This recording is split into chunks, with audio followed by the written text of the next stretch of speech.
कुछ चीज़ों का नाम सुनते ही हमें एक अजीब सी घबराहट और डर महसूस होने लगता है, चाहे वो कब्रिस्तान हो या कोई मुर्दा घर। मरे हुए लोग और उनकी लाशों के बारे में सोचकर ही कई लोग कांप उठते हैं, और मैं भी उन्हीं लोगों में से एक हूँ।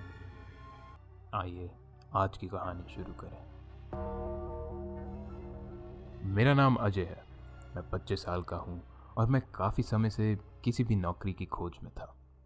हालात इतने बुरे हो गए थे कि कुछ समय से मुझे खाने पीने के लिए भी उधार मांगना पड़ रहा था। मैंने हाल ही में ही अखबार में एक नौकरी की ऐड देखी थी। मेरी ऐसी हालत थी कि मैं किसी भी तरीके का काम करने के लिए तैयार था, पर जिस नौकरी की मैंने ऐड देखी थी वो मैं कभी करूँगा ऐसा मैंने अपने सपने में भी नहीं सोचा था। लेकिन हर रात के 3,000 रुपये मेरी इस हालत में काफ़ी मदद कर सकते थे। ये नौकरी हॉस्पिटल के सबसे नीचे वाली मंजिल में, जहाँ सारी लाशों को रखा जाता है, उस जगह की पहरेदारी करने की थी। ये काम डरावना तो था, पर पैसों की ज़रूरत के कारण मैंने ऐड के नीचे दिए गए नंबर पर कॉल लगाया। किसी के भी कॉल ना उठाने के कारण मैं काफ़ी नाराज़ हो गया था, पर करीब 1 घंटे बाद मुझे उसी नंबर से दोबारा कॉल आया। उनसे नौकरी के बारे में मैंने जब पूछा तो उन्होंने फ़ोन पर ही मुझे नौकरी पर रख लिया।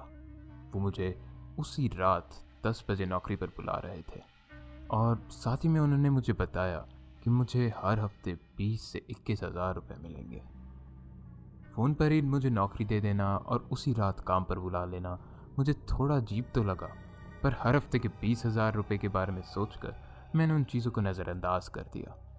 मुझे इस नौकरी के बारे में ज़्यादा कुछ मालूम नहीं था, तो मैं बस शर्ट और जीन्स पहनकर बताए गए एड्रेस के लिए निकल पड़ा। पहले दिन होने की वजह से मैं वहाँ 10 बजने से कुछ 20 मिनट पहले ही पहुँच गया था। अंदर जाने पर मुझे दूर से एक बुज़ुर्ग आदमी दिखा, जो कि शायद वहाँ दिन में पहरेदारी का काम करता होगा। उन्होंने दूर से ही मुझे इशारा करके अपने पास बुला लिया और मेरे से बात करना शुरू करी। तुम्हारा नाम अजय है ना? उन्होंने मेरे से पूछा। उनको हाँ बोलते हुए मैंने उनसे हाथ मिलाया और तभी उन्होंने मुझे अपना नाम बताया। मेरा नाम अमिताभ है। मुझे मालूम है कि तुम्हें यहाँ काफ़ी कम समय में बुलाया होगा। मैंने उनसे पूछा कि ये बात उनको कैसे मालूम थी। इसका जवाब देते हुए वो बोले, हम जिस सिक्योरिटी कंपनी के लिए काम करते हैं, उनको कल की घटना के बाद तुरंत ही किसी की ज़रूरत थी। कैसी घटना? मैंने पूछा। अरे कुछ नहीं, तुम उसकी चिंता मत करो, मैं तुम्हें कभी बाद में बताऊंगा, बोलकर वो चुप हो गए। इस बारे में ज़्यादा ना सोचते हुए मैंने उनसे पूछा, आपको नहीं लगता कि पहरेदारी के लिए 3,000 रुपये हर रात के कुछ ज़्यादा ही हैं? सिर्फ रात के पहरेदारों को ही ज़्यादा पैसे दिए जाते हैं? मुझे तो सिर्फ 500 ही मिलते हैं।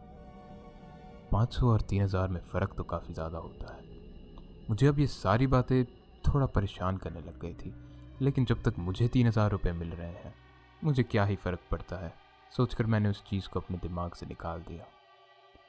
मैंने उनसे अपने काम के बारे में पूछा, जिस पर उन्होंने मुझे बताया कि ज़्यादा कुछ नहीं, तुम्हें बस ध्यान रखना है कि रात में कोई अंदर ना जाए और ना ही कोई अंदर से बाहर निकल पाए। ये सुनकर मेरी आवाज़ मानो कुछ देर के लिए गायब ही हो गई थी, पर फिर हंसते हुए उन्होंने बोला कि वो सिर्फ मजाक कर रहे थे।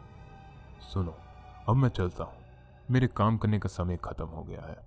तुम बस यहाँ सुबह के 6 बजे तक आराम से बैठो, जब दूसरा पहरेदार आ जाएगा तब तुम अपने घर के लिए निकल जाना। ये बोलते ही वो वहाँ से चले गए और मैं अपनी कुर्सी पर आराम से बैठकर फ़ोन पर गाने सुनने लगा। कुछ देर बाद मेरी नज़र सामने टेबल पर रखे एक कागज़ पर पड़ी। उस पर लिखा था, आपका यहाँ स्वागत है। नीचे आपकी नौकरी के कुछ नियम लिखे गए हैं। इन सभी नियमों को बहुत ध्यान से पढ़ लेना। पहला नियम, आपको सबसे पहले पूरे मुर्दा घर का चक्कर काट के आना है। वहाँ कुछ भी अजीब ना हो रहा हो, उसका ध्यान रखना है। सबसे महत्वपूर्ण चीज़ ये है कि आपको ध्यान रखना है, किसी भी लाश का फ्रीज़र अगर खुला हुआ हो तो उसको वापस बंद करना है। सभी फ्रीज़र्स हमेशा बंद ही रहने चाहिए। दूसरा नियम, पूरे मुर्दा घर को अच्छे से जांच लेने के बाद आप बाकी की रात अपने ऑफिस में बिता सकते हैं। नीचे और भी कई नियम लिखे हुए थे, पर मैंने सोचा कि सबसे पहले मैं एक बार पूरी जगह का चक्कर काट ही आता हूँ। ये जगह ज़्यादा बड़ी नहीं थी। यहाँ मेरे ऑफिस के अलावा 3 और कमरे थे। पहले कमरे में दवाइयाँ, इंजेक्शन जैसी चीज़ें पड़ी हुई थी। दूसरा कमरा फ्रीजर्स का इलाका था, जहाँ सारी लाशें रखी हुई थी। और आखिर में एक बाथरूम। मैंने सबसे पहले फ्रीजर्स वाली जगह पर जाने की सोची। मैं अपने ऑफिस से निकला और फ्रीजर्स के कमरे की दरवाज़ा खोलकर अंदर की ओर बढ़ा। मैंने सारे फ्रीजर्स को ध्यान से देखा और सभी अच्छे तरीके से बंद थे। ये देखकर मैं बिना किसी चिंता के अब बाथरूम की ओर चल पड़ा। बाथरूम से वापस आते वक्त मुझे अचानक डॉक्टर्स के द्वारा पहने जाने वाले सफ़ेद कोट में एक आदमी दवाइयों और इंजेक्शन रखने वाले कमरे में दिखाई दिया। वो एक लाश रखने वाली बोरी के सामने खड़ा होकर कुछ ढूंढ रहा था। तुमने तो मुझे डरा ही दिया था। मेरा इतना बोलते ही उस आदमी ने अपनी मुंडी हल्की सी हिला के मेरी तरफ देखा, पर मुझे कोई जवाब नहीं दिया। मुझे लगा था कि अब तक तो सभी लोग जा चुके होंगे। मेरा नाम अजय है, मैं यहाँ एक नया गार्ड हूँ। इस बार भी मुझे कोई जवाब नहीं मिला। उसके जवाब ना देने पर मैं समझ गया था कि वो जो कोई भी है उसे मुझसे बात करने में कोई दिलचस्पी नहीं है, और इसी वजह से मैं वहाँ से चला गया। अपने ऑफिस में पहुंचकर मैं आराम से अपनी कुर्सी पर उबासी लेते हुए बैठा और नौकरी के बाकी नियम पढ़ना शुरू करने ही लगा था, जब अचानक से वहाँ एक अजीब सी आवाज़ आने लगी, जैसे कोई पानी की पाइप्स में कोई नाखूनों को तोड़ रहा हो। पाइप की खराबी सोचकर मैंने उस आवाज़ को नज़रअंदाज करने की बहुत कोशिश करी, पर उस आवाज़ में कोई अलग सी अजीब सी बात थी, जिसकी वजह से मुझे काफ़ी ज़्यादा परेशानी हो रही थी। 10 मिनट बाद भी जब यह आवाज़ बंद नहीं हुई, तब मैं गुस्से में बाहर निकल के गया और उस सफ़ेद कोट वाले आदमी को ढूंढने लग गया, ताकि मैं उससे पूछ सकूं कि यहाँ ये किस चीज़ की आवाज़ आ रही है। मैं उसको ढूंढ ही रहा था जब वो आवाज़ अचानक से ही बंद हो गई। शायद वो सफ़ेद कोट वाला आदमी भी अपने घर चला गया था, क्योंकि हर जगह ढूंढने पर भी वो मुझे कहीं दिखा नहीं। अपने ऑफिस की तरफ जाते हुए मुझे दूर से ही एक फ्रीज़र थोड़ा सा खुला हुआ दिखाई दिया। मैं उसको जल्दी से बंद करके अपने ऑफिस में वापस आ गया। ऑफिस में पहुंचकर मैं बाकी नियम पढ़ने लग गया। तीसरा नियम, तुम ऑफिस में कुछ समय के लिए झपकियां ले तो सकते हो, लेकिन मैं ऐसा करने की सलाह नहीं दूंगा। मैंने ये पढ़ा ही था जब मुझे किसी की चिल्लाने की आवाज़ आई, कोई मुझे बाहर निकालो, कोई मुझे बाहर निकालो। बाहर निकलकर देखने पे पता चला कि ये आवाज़ मुर्दा घर के एक फ्रीज़र में से आ रही थी। ये सुनकर ये यकीन करना मुश्किल हो गया था कि ये सब सच में हो रहा है या ये सब सिर्फ एक भयानक सपना है।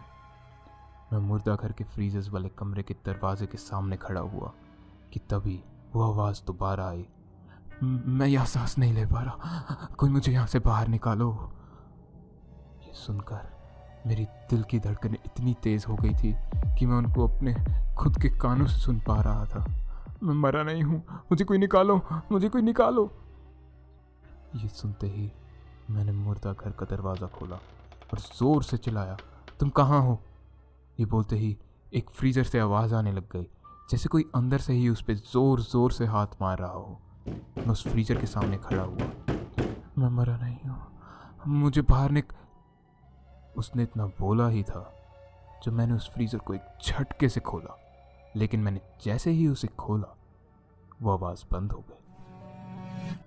खोलने पर वहाँ कोई आदमी नहीं था, जिंदा आदमी तो नहीं, बस एक लाश थी जिसके पूरे शरीर का रंग उड़ा हुआ था और उसका पूरा शरीर सफ़ेद पड़ा हुआ था। उसकी शक्ल उस सफ़ेद कोट पहने आदमी से काफ़ी ज़्यादा मिलती जुलती थी। मुझे अब कुछ समझ नहीं आ रहा था। डर के मारे मैंने उसे जल्दी से बंद करा और अपने ऑफिस में भागकर उसका दरवाज़ा अंदर से कुंडी लगाकर बंद कर दिया।